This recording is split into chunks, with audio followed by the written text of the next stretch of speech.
Hey everyone, it's Serica, and welcome back to another vlog slash journaling video slash podcast type of video that I'm doing every week now. For this week, it has been a lot of Halloween prep, so I hope you enjoyed that little 2 minutes and some change of footage that I've captured throughout the week, just here and there. For the rest of the video, I am just writing in my journal.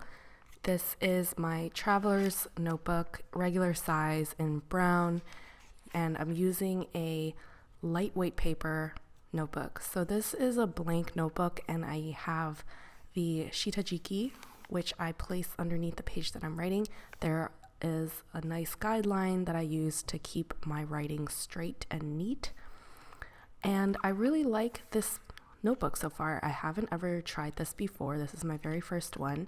I'm using this as a journal, just like no decoration, just writing, and I'm enjoying it so far. This is the Tomoe River paper insert that is the Travelers Company brand.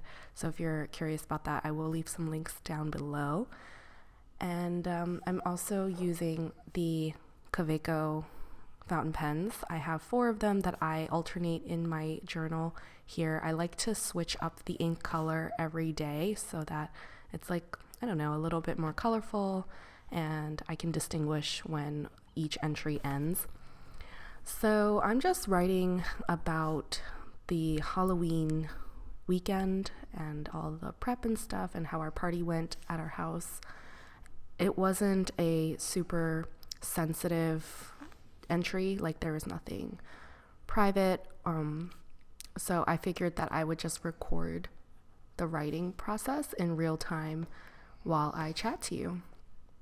And I thought I could also talk about like the other things that I usually write in my journal. In the past, I would decorate my pages, and I used to use a dot grid notebook or like a graph notebook, and I would pre-decorate my pages before I write.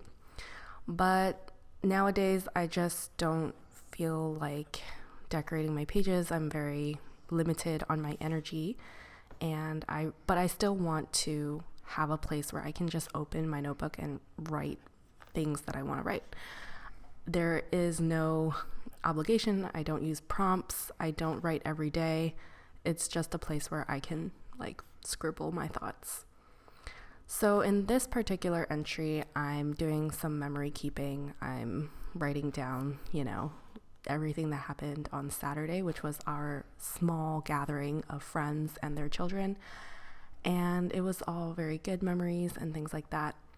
But I find for the most part that I'm writing more like private entries in here, things that I wouldn't want anyone to read, things that are a little bit harder to process.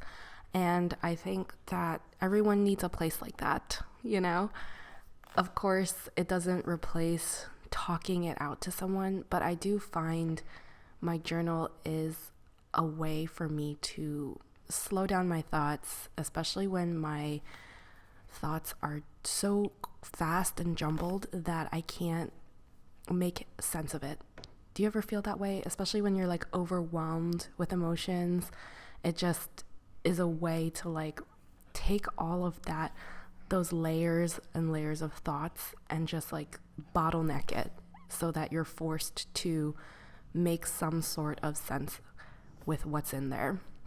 And I think that's what talking does too. Like when you're trying to talk it out, either with dialogue in like a therapy setting, or even if you're just like doing a monologue to yourself, when you talk it out, like you're talking to yourself, you're forcing those thoughts that are so fast and they're happening rapid fire. You're slowing it down to speech, which is a slower form of communicating, obviously. And I think writing takes that one step further, and it's even slower than speech.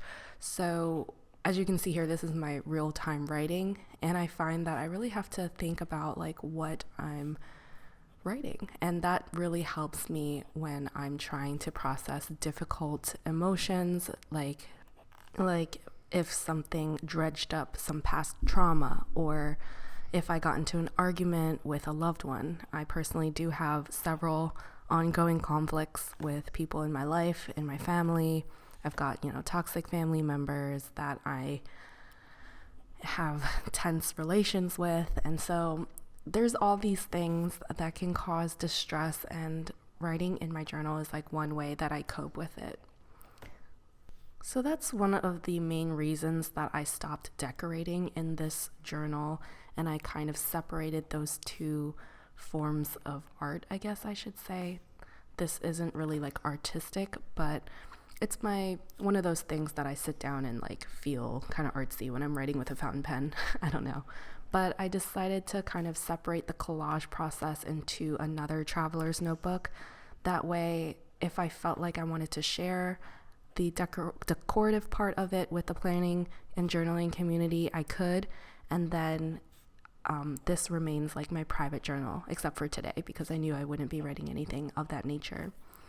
And another reason is because sometimes I just don't want to write on top of that collaged page because it causes like bumpiness, and this paper is so thin.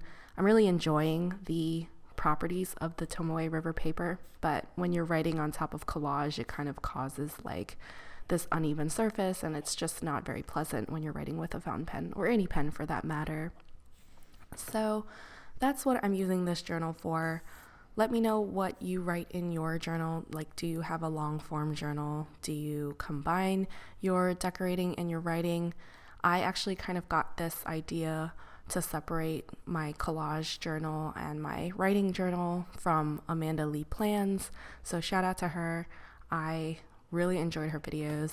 I recently discovered that she had a YouTube channel, so I've been like binging her videos, kind of just stalking everybody that I usually follow on Instagram, seeing if they have a YouTube channel. And so I was really glad to discover that she has one. And while we're talking about writing and like long form journaling, I try to balance out some of the like hard topics with happy things like what I'm writing about today, those memories that I'm creating for my kids, and just like happy social events. And that's because I am a little bit prone to remembering the negative things that happen in life. And I kind of noticed that with children, like now that I'm raising kids and they're growing up and they're kind of like, I guess like sad emotions and anger, they're just so big that they kind of fill up your memory. And I wonder if there's some sort of way to, I guess, balance that out more with happy memories and kind of like try to focus on happy stuff. Not in a way where it's like toxic positivity, but it's like, I wonder if you have to make a conscious effort to try to balance out that negativity with the actual positive things that happen too, because I feel like the brain really remembers negative stuff more so than positive stuff because of how strong those emotions are. I don't know. I feel like there's, a psychological component there. I myself feel like I remember a lot of bad things from my childhood, but not a lot of good stuff. And I think that memory is very strange in that way, because I do know that there were happy times, but I can't vividly remember some of the details of happy memories that like I can with bad ones. I want to look more into this, but I feel like with journaling, I want to make sure that I'm like keeping those happy memories at the forefront of my mind too, taking pictures, printing pictures out, taking videos so that I remember it. And it's almost like a way for me to rewire my brain to remember those happy moments. And I think I have to do that because I am prone to depression. Like I said before, my dad has depression and my mom has anxiety. Like my mom is actually diagnosed as well.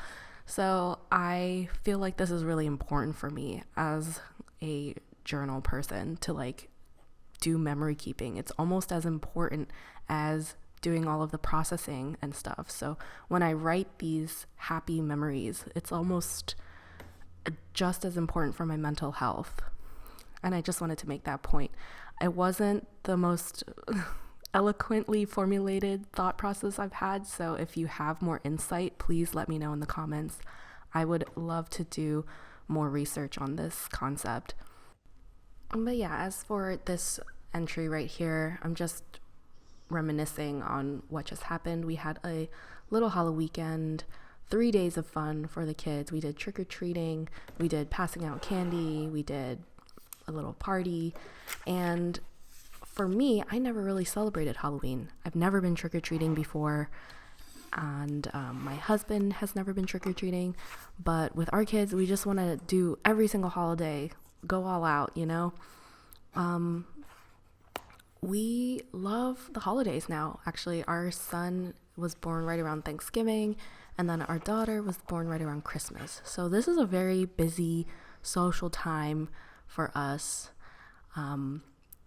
I love it. I love reliving these holidays through this lens, because holidays were not very fun for me growing up. I think, you know, when you have like family that isn't anyway, I don't want to get all into it, but sometimes the holidays are not the best for people.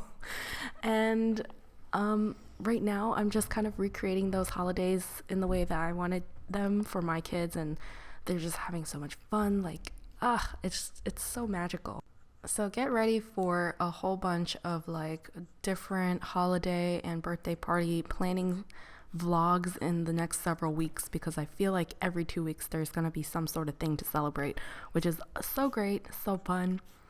And the little vlog snippets that I do in the beginning of the video, I do that because I feel like just me writing in my journal is not enough, but I also really enjoy capturing those memories throughout the week. So bear with me on those. And if you don't like it, I usually keep it to about 2 minutes, so you can just skip right to the like journaling / podcast part of the video. And I'm currently really liking this format, so hopefully I can keep it up with this busy season coming up. Anyways, last time in my video I asked what you guys are using for your journal. Oh no, not your journal, your planner for 2023. And a lot of people said that they're using the Take a Note planner, which I haven't really heard about that. You know, I've been kind of MIA these past several months, so I'm gonna have to look into these new planners that have popped up. It's very fascinating to me. I'm excited to like maybe try things out later down the road. I already have my planner for 2023, but maybe in 2024. And I guess for this video, let me know what you're using as your journal this time. And what do you write in your journal? I talked at length about what I write, so I would love to hear what you write in yours. Another commenter had mentioned different fountain pen inks that work with the Hobonichi, because I mentioned that I don't like using fountain pen anymore in my Hobonichi because it smears and smudges so much. But they mentioned like certain inks dry really fast and they're like more waterproof, so I might look into that for next year, because I miss using fountain pen in my Hobonichi.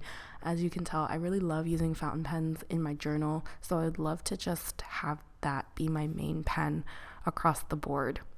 If you have any inks that work, please let me know, because when I rift through my pages, I do smudge a lot of ink in my Hobonichi, and that's something that I use every day. I'm not very gentle with it. So let me know if you have any suggestions. I try not to mess up the page by having something to protect the paper from my hand, which can get a little sweaty sometimes, especially in the summer months. As you can see here, I'm using my sleeve to protect the page. So yeah, any suggestions would be awesome. Otherwise, I'm gonna keep using my Jetstream to write in my Hobonichi. And finally, I just want to thank everyone for the general support and just the warm welcome back to YouTube. I try to read and drop a heart on all the comments, but I'm kind of like replying to comments now instead of like typing it out, just because for time's sake. But I really want to let you know that I do appreciate all the comments, and I'll leave a heart whenever I can. And there was another commenter who mentioned that, they're in their retirement now, they're enjoying it, but they miss like that stage of having young children. And even though it's like really tough, it is also beautiful. And so I really appreciated that too, because it made me think about like when I retire, or I guess when my husband retires, because I'm not sure what retirement's going to look like for me. I don't know if I'm going to be like doing stuff until the end of my days or not. I don't know. I have no idea. I mean, that's like really far down the road for me, but it just made me think. I don't know. I like looking forward to the future. And then there were also several commenters who said that they also have young children, and it's kind of challenging to fit these hobbies and interests from your previous life, like before kids, into your busy schedules. So I feel like we're all in this together, whatever season of life you're in, whether it's super busy and overwhelming, or maybe it's not as overwhelming. At the end of the day, our journals and our planners are waiting for us, and they're not going nowhere. We can revisit them even if we're not writing every day right now or doing art as much as we want to. All right, I have run out of time. I hear my children and my neighbors' kids. They're back from the playground, so they're going to make a whole lot of noise, and we're going to have dinner. I have to end the video here, so I'm going to cut the rest of the writing portion out of the video. I'll see you all next week. Thank you so much for joining me for this casual chit-chat journaling session. I'll see you next time. Bye.